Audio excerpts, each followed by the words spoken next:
Great. Thanks for joining us today. I'm sure we'll have more people filtering in as the minutes go by, but it's already past 6 o'clock, so we will get started. Appreciate we've got people from all over the world here, so appreciate the different time zones that you might be in. This continues our summer webinar series today, and we're very lucky to have Dr. Antonio Della Iacono. Probably not pronounced it too well, but I did my best. Who is delivering on personalizing resistance training using autoregulation. And this is part of his MISCP inauguration. So that is to become a Master International Strength and Conditioning Practitioner, which is our level 8 level accreditation, which is the highest accreditation we have. So very grateful for Antonio joining us today, and really look forward to this presentation. Thanks, Antonio. Thank you, Andrew. And first of all, well done. You didn't disrupt my name that much, and it is a challenge and an achievement by itself, especially for those not coming from Italy, which is my own country. So I'll start sharing my screen. Here we go, and my presentation as well. Can you just confirm that everything is up and running properly? Yep, we've got that. Perfect. All right, good. So yeah, hello everyone. It's a pleasure to be here today. First, I would like to thank Andrew and the USCA team for this opportunity. Preparing both this presentation and the portfolio for my USCA master accreditation has been let's say more than just a formal exercise. Essentially, it's given me the chance to reflect on my professional journey and the development at least over the past 15 years. And essentially engaging on this reflective exercise or process has been enjoyable and valuable. And I would encourage all the practitioners to join in the session, especially those early in their careers, to adopt a similar practice. Now I would like to briefly walk you through my educational and professional journey. This is not meant to celebrate my own path, but essentially to share a story that might resonate with some of you. If parts of it feels familiar or relevant, I will be more than happy to connect after the webinar to exchange experiences or discuss anything further. So my journey unfolds over 23 years across 3 different countries, and essentially can be broken down into 3 main chapters.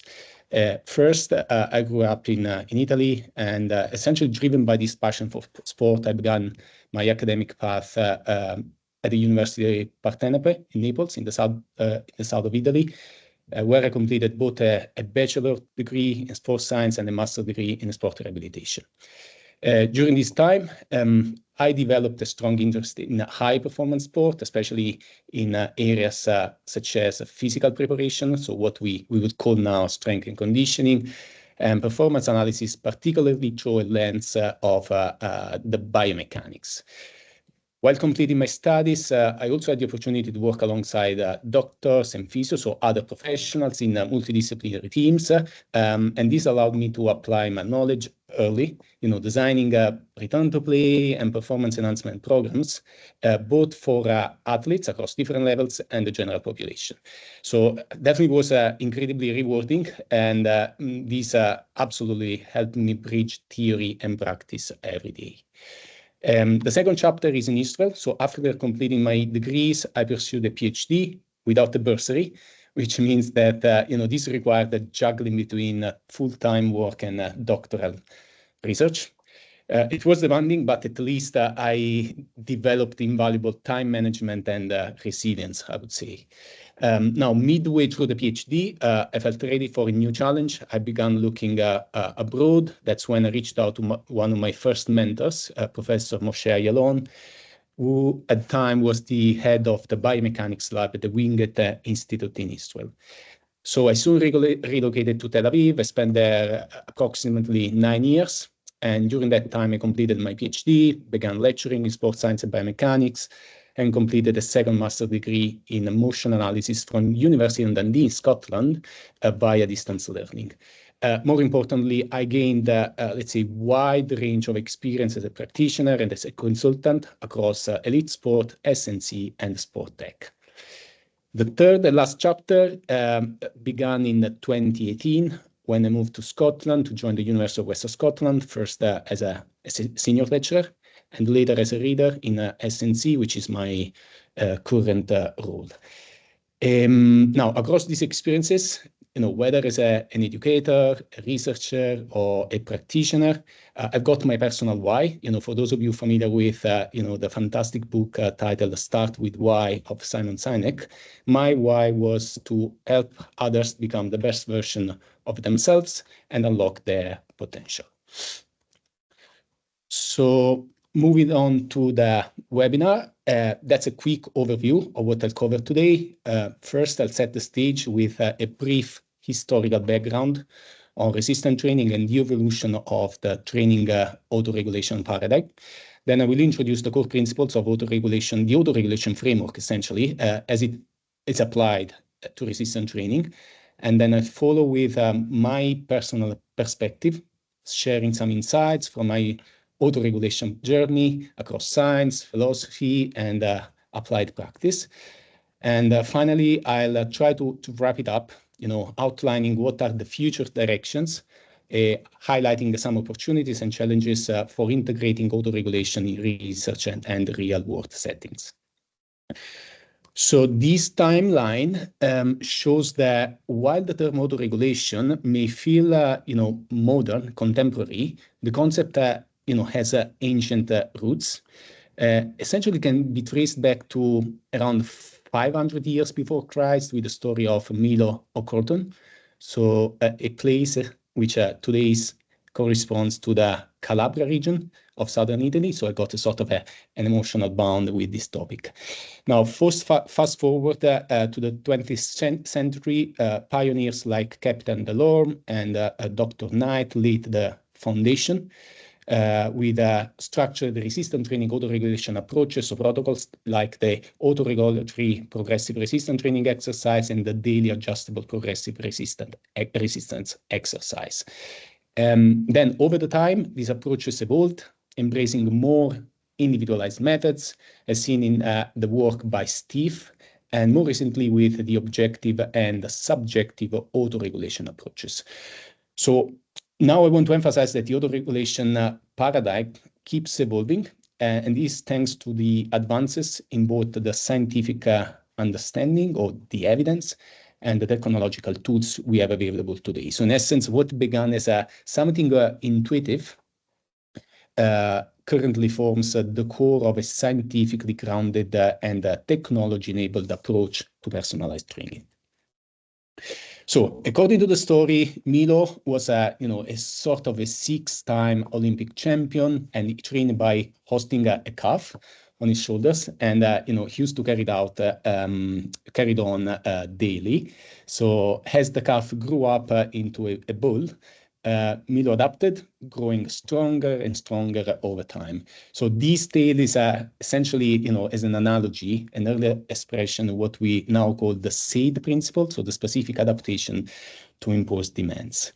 From a modern scientific perspective, this story aligns with our understanding of two principles, supercompensation and progressive overload, especially in resistance training.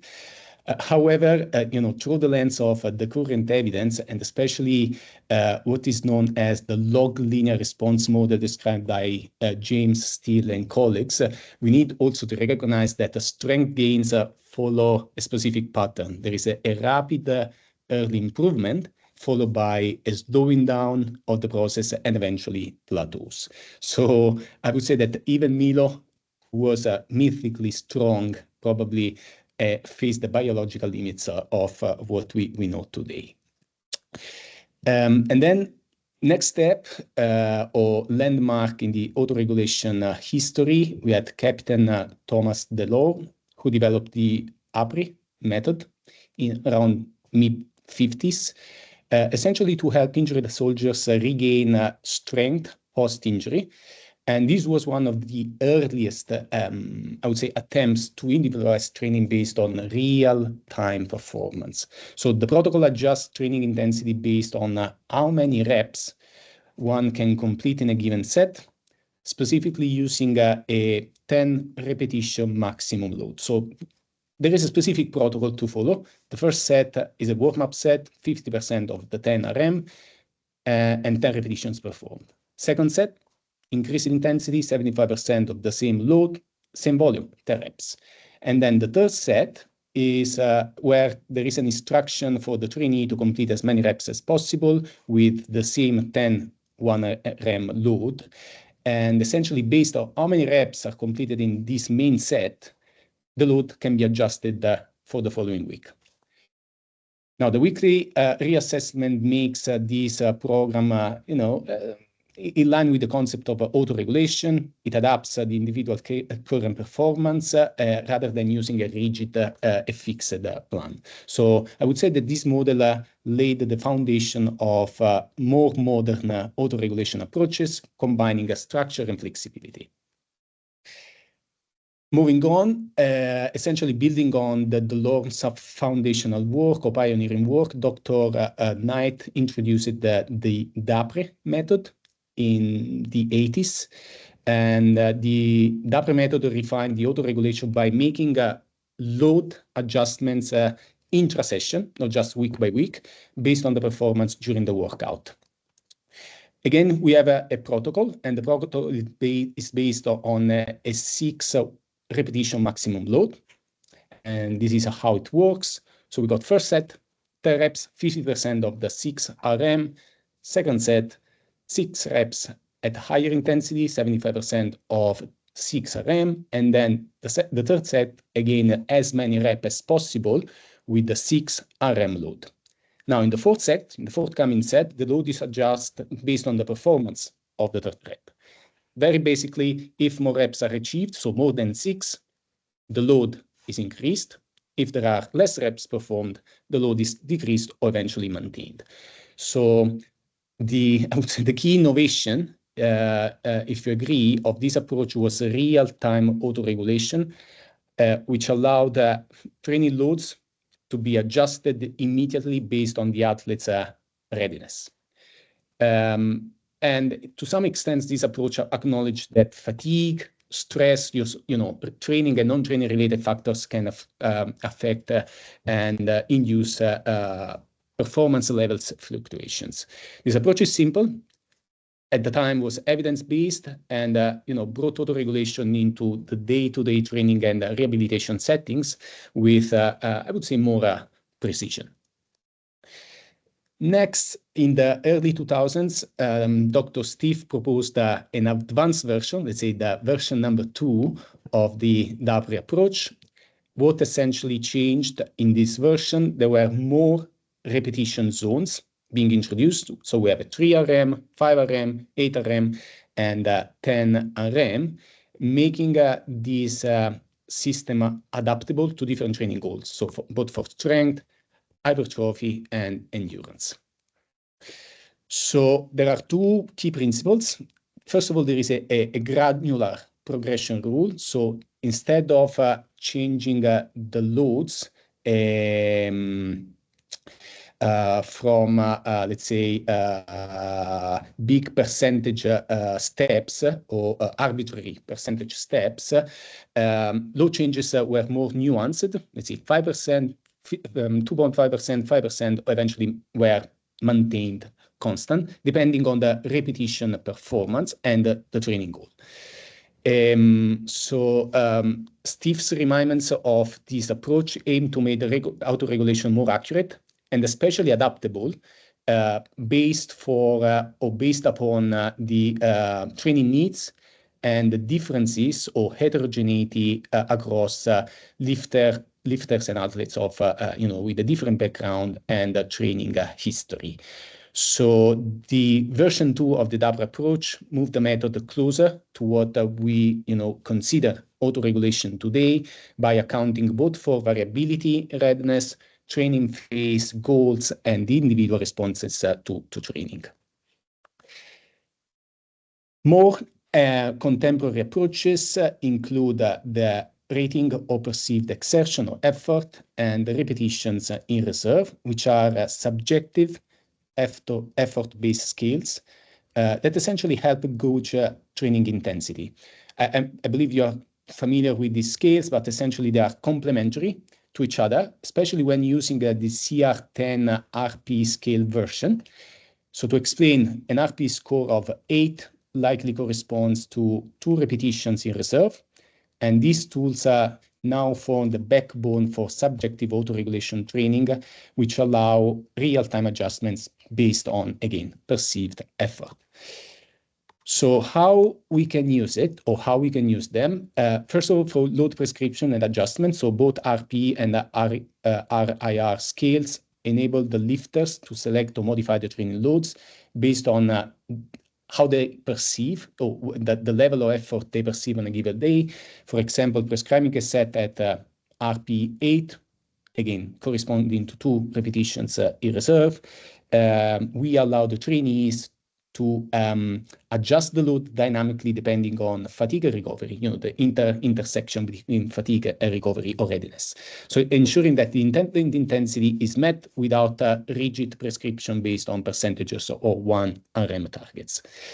Secondly, set and exercise volume regulation. So essentially RP, these 2 scales can be used to determine when to stop a set or end an exercise. As an example, sets can be terminated when RP exceeds 9, a score of 9, or when there are only 2 repetitions left, helping in this case to prevent unnecessary fatigue. And this approach supports individualized volume control while maintaining, again, effort thresholds. Finally, the third application or main application of the 2 scales is the ability to monitor strength trends or changes in strength capabilities over time by recording loads lifted at specific RPs.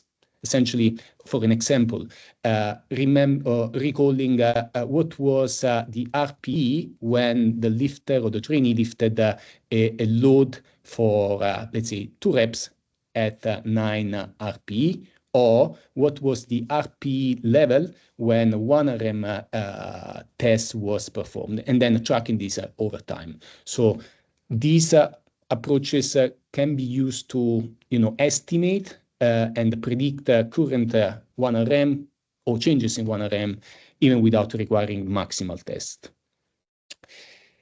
Moving on to the objective side of autoregulation, over the last 2 decades, velocity-based resistant training has emerged as one of the most widely used objective methods.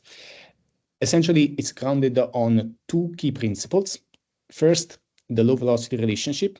So there is a nearly linear inverse relationship between the load, either expressed as a percentage of 1 RM or as an absolute load, and the velocity of the movement. So as load increases, velocity decreases.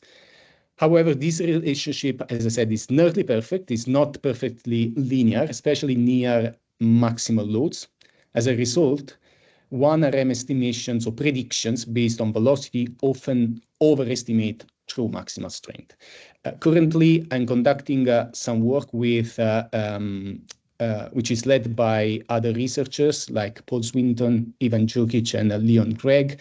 And hopefully we will highlight the limitations of this conventional model and the need for alternative analytical approaches to improve the predictive accuracy of 1 RM based on load-velocity relationships. The second principle is the velocity loss and fatigue relationship. So velocity tends to decline consistently across reps, electing velocity as a proxy of neuromuscular fatigue. Now, in terms of applications, VBT or VBRT can be used to estimate or monitor 1 RM as strength changes, again, being cautious of the limitations. Can be used to prescribe training load according to the individual load velocity profiles, and can be used to regulate volume and effort by using either velocity targets, and more commonly by using velocity loss thresholds. So the percentage in velocity drop compared to the first repetition in a set. So close to our days, in 2020, Leon, Craig and colleagues from particularly Robert Gordon University in Aberdeen in Scotland introduced this conceptual and operational framework, essentially to bring a sort of a structured concept of autoregulation resistant training. And what I will do in the next slides is to share my key takeaways from their work, how I interpret the framework, and most importantly, how I apply this framework to guide my resistant training practice, both in planning and real-time decision-making. So first of all, we have a definition, and autoregulation is defined as a method enabling individualization or personalization. So this definition encapsulates the core principle of autoregulation, which is adapting training to the individual in real time or over time, based on either the current capabilities, responses, or needs. So the colleagues who developed this model proposed or provided a deterministic model, so essentially a function, where performance is envisioned as something which is dynamic, not static, and it's a function of the initial performance, P0, combined with both training and non-training factors, including fatigue, fitness, and readiness. So the key takeaways from this model, in my opinion, is that performance fluctuates over time, as you can see from this trend. And even within the same day, so let's consider a specific time point, as shown by this plausible range, the ribbon, the readiness ribbon, performance can fluctuate. Performance is also an interaction, dynamic interaction between a training dose, so the stimuli, fitness state, and fatigue accumulation. And finally, even if or even when there is no training stimuli anymore, let's consider off-season or during the training period, performance can remain stable, sometimes even improve, and this aligns with the principles of tapering and supercompensation. So now, bear with me. I'll walk you through how I put this autoregulation approach in practice, especially in resistant training. So I see autoregulation as a flexible system which works across a spectrum, across several points where we can make decisions, essentially. So first, before the session, let's say starts or begins, I like to gather some information about the athlete's current state. Now, this can be done by collecting objective data like how they perform in a load velocity test, which is a pretty easy to conduct monitoring or testing approach, or in a counter movement jump, essentially to gather information about their neuromuscular readiness. Alternatively, we might use or may be able to use subjective feedback, like the rating of fatigue scale, so to gather information about how fatigued they feel based on a questionnaire or what they perceive.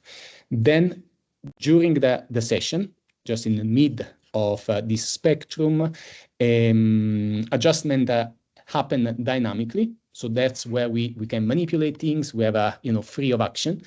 We watch how the athlete responds in real time. We can use either RP scales, repetition reserve scales, or even velocity measurements, and then we can tweak the training accordingly. Finally, after a block of training, we take a step back. We look at the bigger picture. We assess how responses combine together, and then essentially resulted into longer-term adaptations. And this can be used to guide future training plans. So this fits more closely, I would say, with how many coaches test and adjust training between consecutive training cycles. So I hope so far that I provided a comprehensive background of the autoregulation paradigm And now I would like to share my personal journey, my experience, the project that I'm currently working on, and my future plans, all centered around the concept of autoregulation. So first, since my when I was probably an adolescent and I approached sport, I was always curious and inquisitive, especially when it comes to stuff or things I was and I still am passionate about. So sports science and strength and conditioning in particular. I remember myself playing football as a kid. I disclose was not professionally, never made it, but at the time, I was a sort of a rebel when our coach made us do endlessly steady paced runs, across the pitch, which was a popular method back in the late 90s in Italy to build fitness. At the time, I couldn't speak up because, first of all, I had full respect of the coach, and also I didn't have the knowledge. But honestly, I sensed that something wasn't quite right. So since graduating with my bachelor's and working as a practitioner, I then developed a professional framework. And my professional framework is grounded in the evidence-based practice approach. So essentially, this for me means a blending of scientific research, practical coaching experience, and the values of the athletes, so the athlete's voice. This is not a rigid order, it's a flexible, it's dynamic. So my approach is nowadays is a hybrid. I relied both on solid scientific evidence, but also trust my intuition, although I make mistakes myself. So my intuition is what coaches often call, the gut feeling or the coach's eye. So let me share now how autoregulation has become a key part of my research and my practical work. And before I dive in, I want to stress that this isn't a static state of the art. Autoregulation for me is an ongoing process, evolving and continually, deepens my knowledge and improve my practice. So I hope you will see this reflected in the next few slides. So my first encounter with autoregulation goes back to 2002, because it was when I started my undergraduate studies in Italy. That's when I came across this work of Professor Carmelo Bosco, who was a true pioneer in sports science and strength training. I was particularly interested and fascinated by his research on biomechanical profiling, so sort of the ancient version of load, velocity, force and power profiling. And it made a sort of a massive impression on me that I decided to invest the money I saved in one of the first accelerometry-based velocity tracking devices. So I started using it while working with team sport athletes, applying it across different areas you can see illustrated or listed in this slide as bullet points. Then building on that early experience, I continued applying autoregulation principles when I moved to Israel. And after completing my PhD, I took my first job outside academia as a head of S&C for the Maccabi Tel Aviv's professional handball team. And then thanks to a strong collaboration in this kind of multidisciplinary team, especially with the coaching staff, we were able to run several applied projects. Two of these illustrated in this slide eventually became peer-reviewed publications. So our focus was primarily on the concept of post-activation performance enhancement, using what is referred to as optimum power load, developed initially proposed by Irineo Loturco in Brazil. So the optimum power load is the load at which the athlete produces this peak average power. And we wanted to investigate whether using optimum power loads was more effective than traditional heavy loaded methods based on percentages of 1RM, which was at the time the conventional approach in PAP. So our findings were impactful, I would say. This led us modify our gym training approach and practices, especially with the professional team, considering, as you may know, let's say congested competition schedule, which was obviously very demanding. So that said, however, while the approach was sound, it had limitations. So demanded a significant time, staffing, and equipment for these frequent testing and load adjustments. And essentially, this made it difficult to sustain over longer term. And that's why, or when, we needed a more practical and cost-effective solution.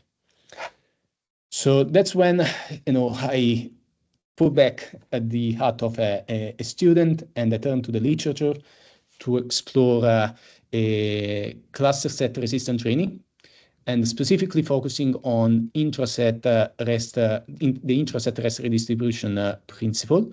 And what caught my attention was the simplicity of this approach, and essentially the growing body of evidence showing that it can lead to better acute responses, in some cases also superior long-term adaptations compared to traditional resistant training. At the same time, again in Israel, through my friendship and the ongoing collaboration with Professor Israel Alterin, I began exploring a more inductive approach. So I remind you, the gut feeling, the coach's eye. So essentially, having many conversations with Israel around the idea of autonomy supportive practice, I wanted to investigate whether asking athletes how to, self-select training variables like load, volume, or rest potentially may or may not help optimize the training experience and the performance outcomes. So together we combine these two ideas, intraset rest distribution and self-selected strategies, and to examine once again how they might be used for post-activation performance enhancement, especially in jumping tasks. So we applied this research both with basketball players and handball players, to see whether or not these two approaches or methods could improve athletic performance. So jumping performance in this case, as you may imagine, there are key performance tasks in both sports. Then when I moved up to Scotland, from a warm country to a cold country and to UWS, I had the opportunity to apply the same approach, the same intraset rest distribution model with a completely different population or cohort, older adults over 65 years old. In this case, we explored how various rest redistribution formats, singles, doublets, triplets, and quadruplets, impacted power output during one of the compound resistant training exercises, which is the Smith machine back squat.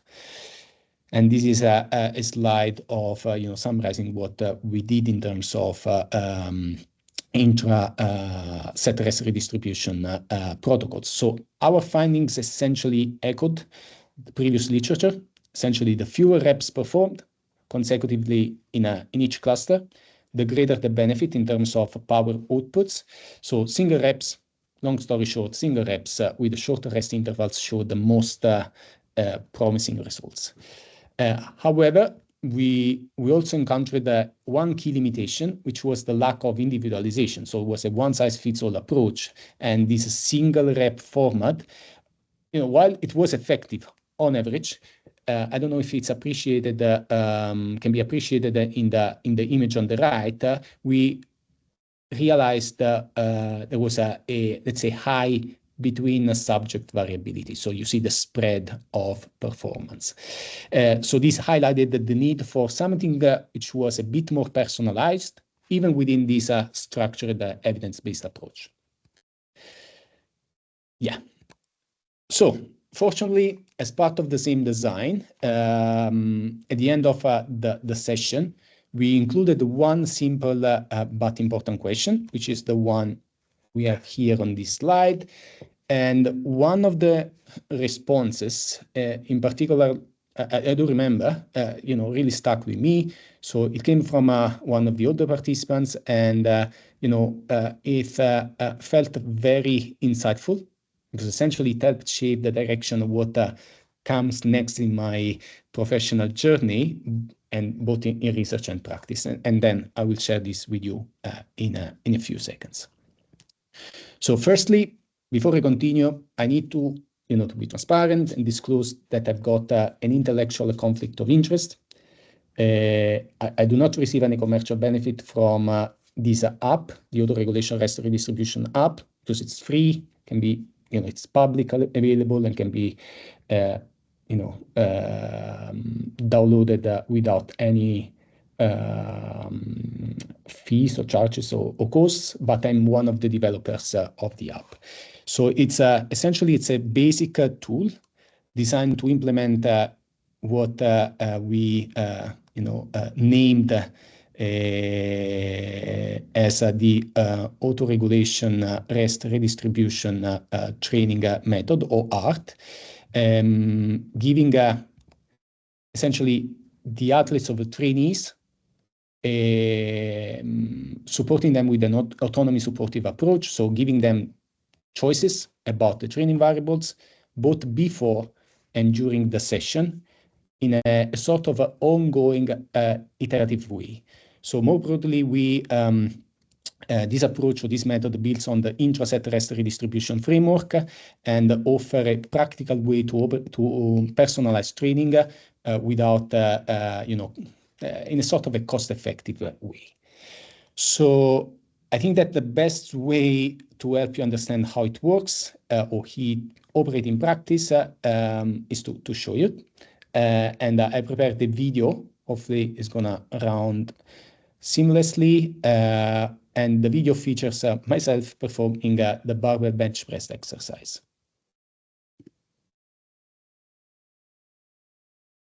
So in the user interface, the trainee selects an exercise.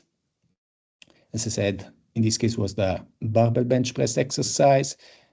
Moving on, the next view enables to select the total number of repetitions, the total rest in second, the external load, and the auto-regulation method. In this case, I selected the velocity loss or velocity drop with a threshold of 20%. The session was monitored using a local positioning transducer, a velocity tracker. And then as soon as the velocity dropped below 80% or 20% velocity loss, the set was terminated. Now I will try to explain how the system works. Essentially, the app uses an algorithms and say, all right, you performed 6 reps, in this case was 6 reps. The app assumes that in the following or forthcoming cluster, the trainee will not be able to perform 6 reps anymore. So the maximum he or she will be able to perform or to complete without exceeding the 20% velocity loss is number of reps in the previous cluster minus 1. So in this case, there is let's say a guess that the maximum number of reps performed is 5 reps. Now, based on these 5 reps, the algorithms calculates the number of clusters required to complete the remaining repetitions. In this case, 18, because it's 24, take away 6. After the rest, which is redistributed across the number of clusters, the session is resumed. So best case scenario, I would be able to perform 5 reps.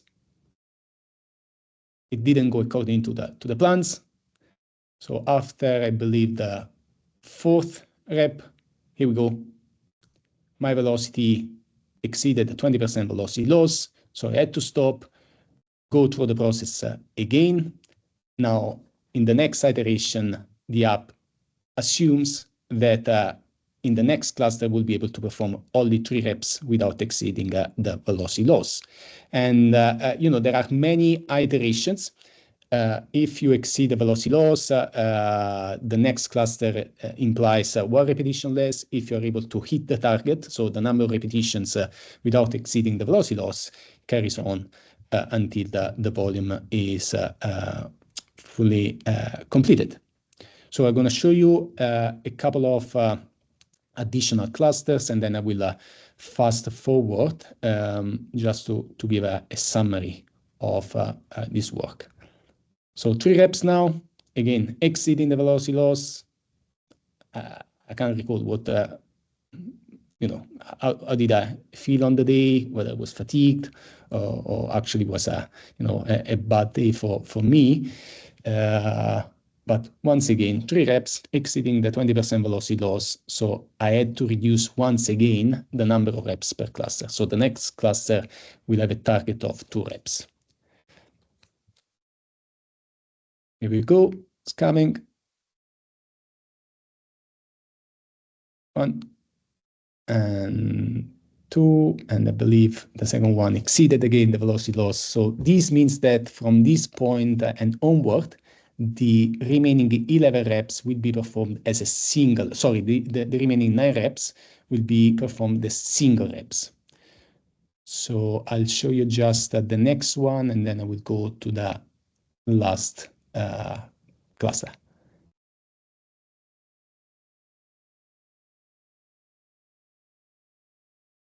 All right, all good. Let's move fast forward. The process kept going. Let's look just the last one. I had 8 additional clusters of 6 of single rep. See that in total, it required 13 clusters to complete the session.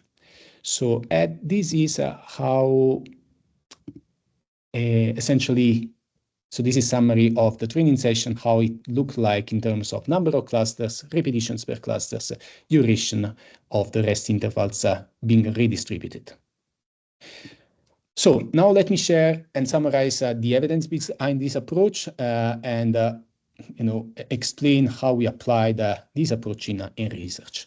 So in our first study, we compared 3 different resistance training protocols: a traditional set structure, fixed intra-set rest redistribution, so no dynamic adjustments, and the ART method. We used a crossover design, meaning that each participant completed all the 3 protocols in a random order, so to directly compare the responses across the protocols. Importantly, the protocols were matched for relative load, so percentage of 1RM, volume, and rest time. So any differences could be attributed to how the work and rest were distributed. So how the work essentially was done. On this slide, you can see how each protocol was structured at the bottom, and essentially we then looked at changes in neuromuscular performance and perceived fatigue immediately following each session. So the effects were assessed considering 2 key dependent variables: velocity loss, calculated from the velocity outputs of each repetition, starting from the second rep and onward.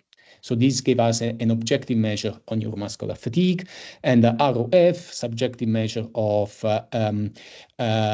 how fatigued the participants felt after each session.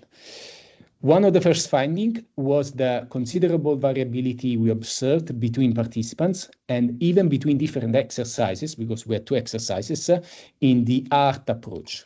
So even though everyone followed the same autoregulation strategy, I remind you, 20% velocity loss anchor, participants ended up with very different outcomes. So a wide range of clusters, various number of repetitions per clusters, and different rest intervals between clusters. So this heterogeneity highlighted that the individual nature of autoregulation. So reinforces the need to be flexible, adaptable, to account for natural between subject differences. The second key finding was that the ART method effectively mitigated fatigue, both objectively and subjectively. On the left figure, objectively, there was a higher percentage. So these percentages represent the number of repetitions that stayed within 20% velocity loss. And the ART was ended up with more repetitions compared to the other two protocols. So essentially, this means that participants were able to sustain performance more effectively throughout the entire session. Subjectively, on the right side, we measure perceived fatigue. The participants reported lower perceived fatigue at the end of the autoregulation session. So together, these results suggest that the autoregulation approach not only preserves neuromuscular performance, but also feels less fatiguing. So in practical terms, this is a powerful combination, if you agree with me, for training adherence and recovery. Second study, we kept the same research model, same design, crossover, but in this case, we explore the next question. So what happens when we look at the interaction between training structure, so traditional and autoregulated, and sex? To do this, we recruited both male and female resistance training participants who completed the same matched protocols for the bench press exercise, as is shown in the slide. Same relative load, same total volume, same rest, just two different protocols, autoregulation and traditional. And this allowed us to examine whether sex influences how individuals respond to autoregulation approaches. Alongside the same dependent variables as for the previous study, so velocity loss and perceived fatigue, we also included an additional measure, which was the unilateral isometric maximal force assessed before and after each protocol. And these, gave us another objective indicator of neuromuscular fatigue, just for a better understanding of how different training structures affect force capacity production. The findings firstly revealed a sex-specific structure. So males tended to perform more clusters with fewer repetitions per clusters. Essentially, they fatigue quicker, while females showed the opposite pattern, fewer clusters with more repetitions per clusters, which is more similar to a traditional training structure. So this suggests that males and females may naturally regulate their set volume and rest differently when given the same autoregulation target, so highlighting the importance of a sex-specific consideration in autoregulation programming. The second key finding was that sex differences seen during the traditional approach and favoring females essentially were reduced when participants used the autoregulation approach. So autoregulation helped to balance out the differences that typically appear when we have a fixed training prescription.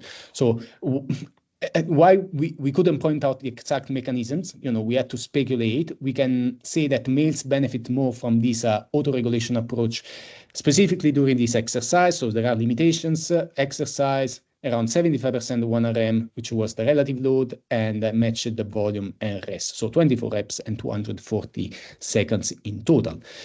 So this points to the potential of autoregulation to customize training more effectively across sex, especially in resistance training. Next and final study. Now we've shifted our focus to something which is more practical for athletes and coaches in high-performance sport, which is the priming effects, which is, basic definition, how resistance training sessions performed close to competition within 48 hours impact athletic performance and recovery on match day. So unlike our previous studies, this time we compared ART, two different methods, and the traditional set approach. Two different methods means one objective method, so based on 20% velocity loss, and the other one using a subjective approach, which is repetitions in reserve, specifically 2 repetitions in reserve. So these allow us to investigate not only the effectiveness of autoregulation, but also how objective and subjective feedback or autoregulation targets might influence performance and recovery differently. So we had a quite demanding study procedure. We worked with semi-professional rugby athletes. We were first tested with a direct 1RM assessment to establish the baseline strength, and whereby the intensity of the session, of the experimental sessions, were determined. Then 2 days before a match, they came in, performed a series of jumps, and reported the recovery status and delayed onset of muscle soreness using questionnaires. So this helped us for understanding fatigue or adverse residual effects from previous sessions, as well as to consider potential confounders in our analysis. Next, we completed the session. They completed the session, back squats at prescribed intensity, and performed again jump tests, so counter movement jump, and reported the same perceptual responses. And then on match day, approximately 36 hours after the first session and 8 hours prior to the match start, they reported to the lab. They provided perceptual responses and were tested for the counter movement jump ability again. So this kind of a timeline allowed us to track how different training approaches influenced both performance and perceived recovery during competitive micro cycles. As mentioned earlier, dependent variables were performance and recovery, so jump height performance and the underlying mechanics, so both braking and propulsive impulse during the jump, and subjective responses of recovery status and DOMS, to track how the athletes essentially felt post-training and leading into the match day.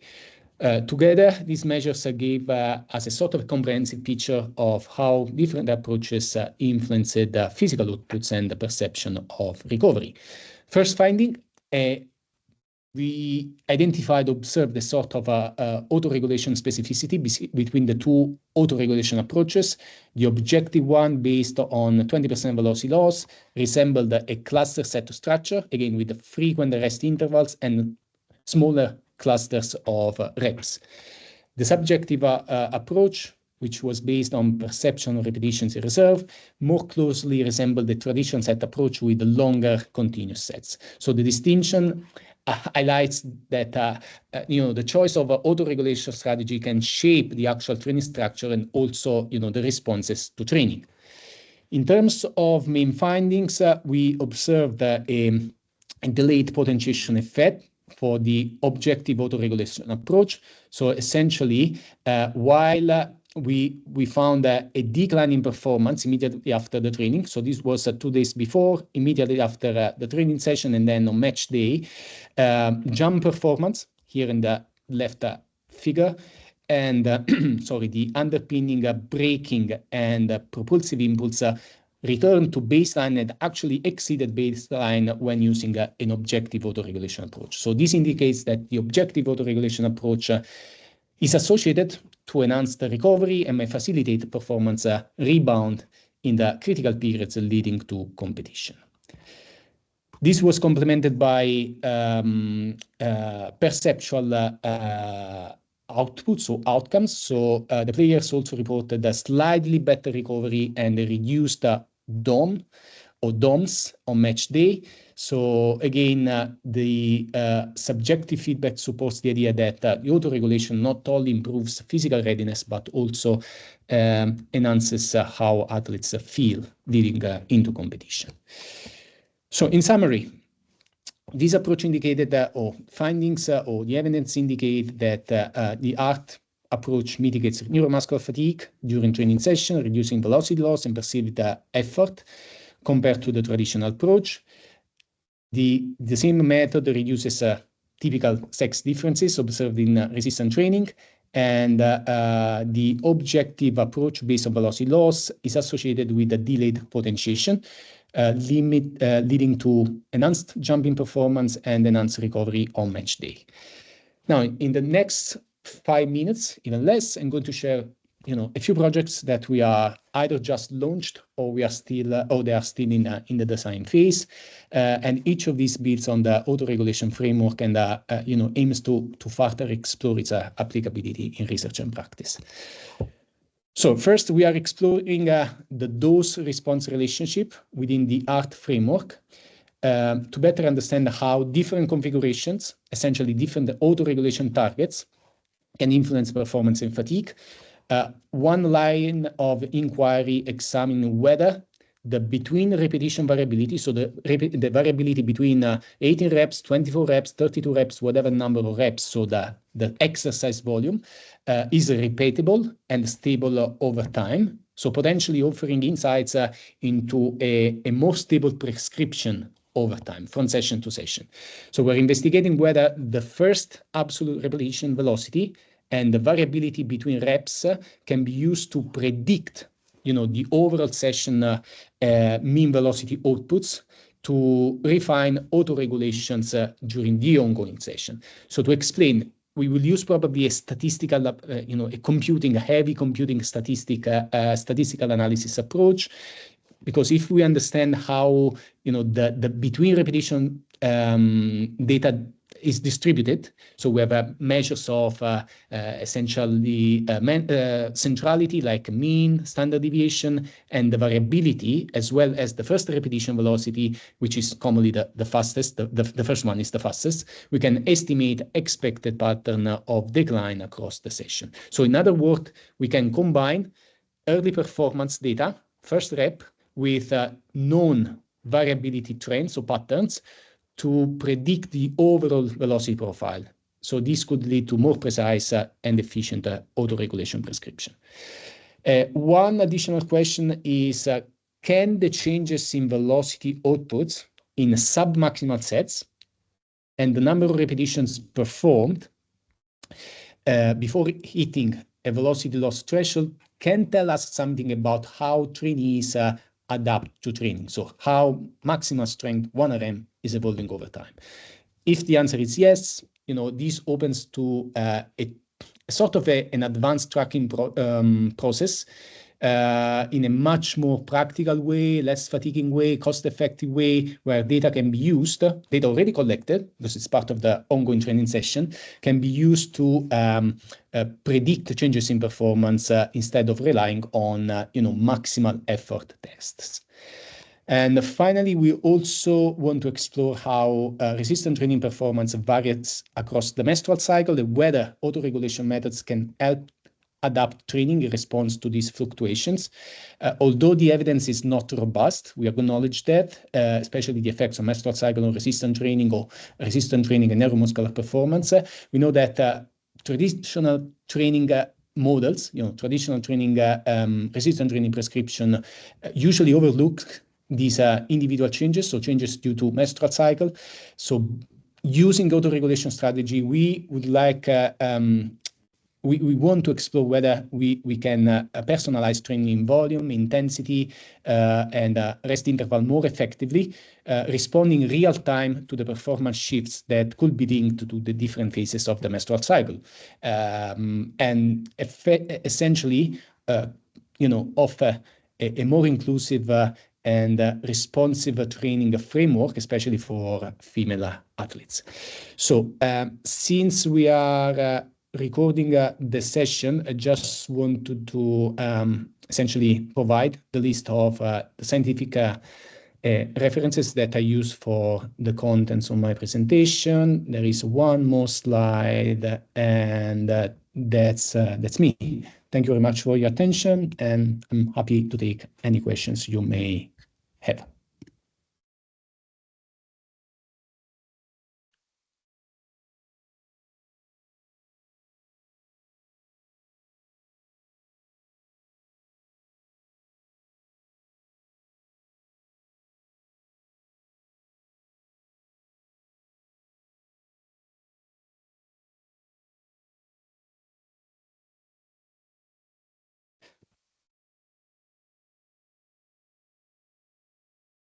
Great.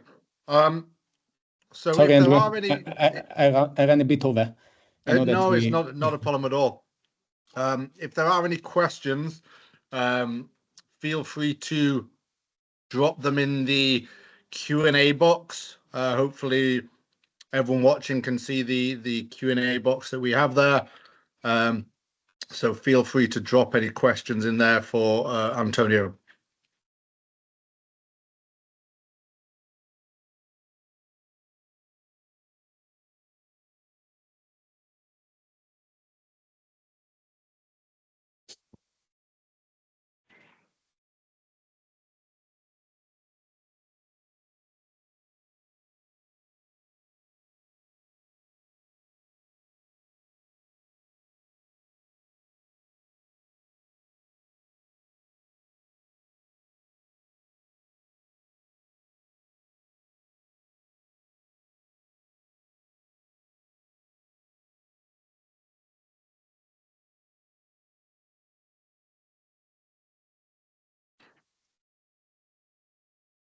So we got one question there. A link for the seminar. Yeah, these are being recorded.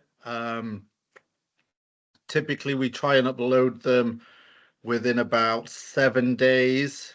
And they are accessible by all of our members. So anyone who has an accredited membership, a master accredited membership, or one of our premium or platinum memberships, which you can get from, I think they're about £1 a week or something, $1.50 a week for the cheapest membership. So they obviously help support what we're doing. So they're available for all of those people. Can you see that other question, Antonio, if you click on the Q&A box? No, actually, I've got, let's see, the chat is empty and the Q&A box is, it's coming up. Yeah. Thank you for the presentation, really insightful. Thank you very much. How did you determine the rest intervals with the ARP? Yeah. It's not easy to explain, and there is an algorithm, but let's explain this as simple as possible. Let's say we got total rest, okay, which is 240. In my example, was 240 seconds. In my same example, I performed the first cluster, and I was able to do 6 reps before exceeding the 20% velocity loss, which was my objective autoregulation target. So since I've done 6 reps, the remaining number of reps to complete the exercise volume is 18, isn't it? 24 takes away 6. So 18 is the target. And based on the autoregulation target, I won't be able to do 6 reps anymore. So my next target will be 5 reps in the best case scenario. So the maths behind the app is this way. So you got 240 seconds of rest. You have done 1 cluster. You have 18 reps to be completed. If we divide 18 by essentially 5, which is your best guess for the next repetitions number, is 18 divided by 3 between cluster rest intervals. So essentially 240 divided by 3 is 80 seconds. Now, this goes through as long as you hit the target. So 5 reps, 5 reps, 5 reps. It's fine, finished. But if at any point you don't hit the target anymore, essentially, as in my case, I did 4 and exceeded the autoregulation target, there is a new calculation, going on. So there is a new redistribution based on the number of reps, the number of clusters, and how the rest is split across the between cluster intervals. Now, we got a couple of papers published in this area. I believe that a couple of them are behind the paywall, but you can definitely reach out to me personally using my email address on ResearchGate. I'm more than happy to share the PDF. It's relatively clearer, I would say, in the article, because we got an example there, and as well as a link to the there is a video showcasing how the app works, so you can play pause to fully appreciate how the rest is redistributed. So essentially it's a intra-set redistribution, but it's dynamic, it's not fixed. I hope I answered that question.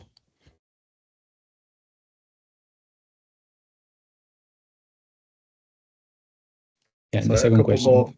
A couple more came in if you can see them. Sometimes you have to refresh it. Not yet. So I close the Q&A and then I open it again. Okay, here we go. Okay, next one. So wait a second. That makes sense. Thank you. Good. So what are the best exercises for knock knee? I admit I have no idea what is a knock knee. So Can you either explain what is a knock-knee, or maybe Andrew, can you explain to me what is a knock-knee? I don't. Maybe it's a cultural difference. I have no idea. I'm not sure. It could perhaps be where the knees come together during jumping or landing or things like that. I think I invite Andrew to eventually look out for someone who is an expert in this area, and to dedicate a specific webinar to that. Is that okay? Sorry. That is fair. There was one below that as well, if you saw the former Jordan. Yeah, Jordan, and by the way, I know Jordan personally, so it's always great to see that he's doing the CPDs and attending these webinars. So what volume would you recommend during the season for a professional football team? So first of all, there is a conflict of interest because we're working in two competing clubs in the same country. But Jordan is a good friend of mine, and I would say it depends. Depends on the many factors. First and foremost, the football player training background, what training loads is accustomed to. Depends on the actual training load or loads, especially in season, or even more importantly in pre-season, when usually training loads are higher. Depends on the training goal. So what is let's say an appropriate volume for strength development or maximal strength development. Definitely it's different from power development. And I would say the additional one is the proximity to a match. Basic rule of thumb, anything between 12 to 24, based on a normal distribution, you'll be right 67% of the time. Some of them will perceive these as a overloading, and the remaining part as underloading.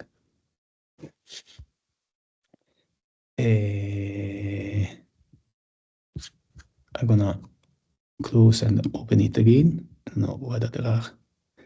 Okay, yeah, knee valgus. Yeah, I got it at the end. Yeah, I know that knock knees and knee valgus. So yeah, again, I would look at the risk factors associated to knee valgus. So there are so many. I don't think an exercise is there is a one best or gold standard exercise to prevent or correct knee valgus. Sometimes it's not initially an exercise, it's more of a motor control issue, isn't it? There was one more just below that about the app. You couldn't find it on in the App Store for Apple. Yeah. So it's not in the store. I said it's not commercially available. We don't make any money out of it on purpose. We don't want to make any money. So the only way to get the app is to send me an email, a request, and I can provide the link. Currently, the app works or is compatible both with Android devices as well as iOS, but I need to acknowledge that Apple devices, Apple in general, is not very user-friendly with apps at developmental stage. So we managed to get through it last year, but every year there are more issues. So it may be most likely that after a few months, the app is not supported by Apple anymore. So if you have an Android device, it's fine. Probably you can, I don't know, whether purchase or borrow a very basic Android device, and it will work perfectly. So send me an email, and I can provide the link to download the app.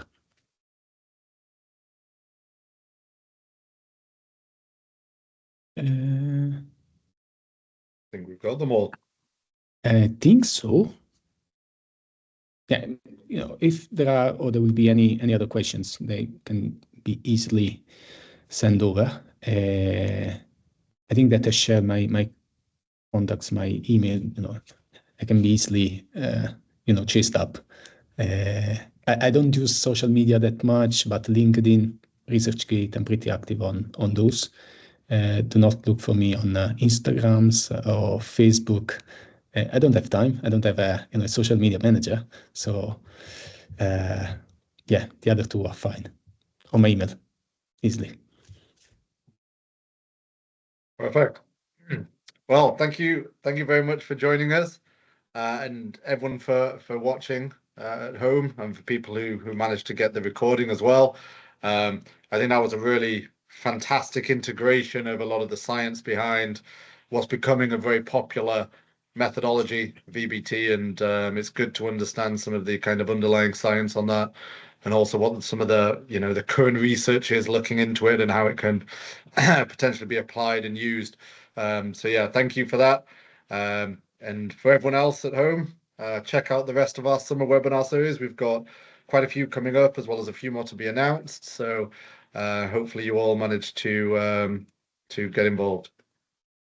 Thank you, everyone. Bye-bye.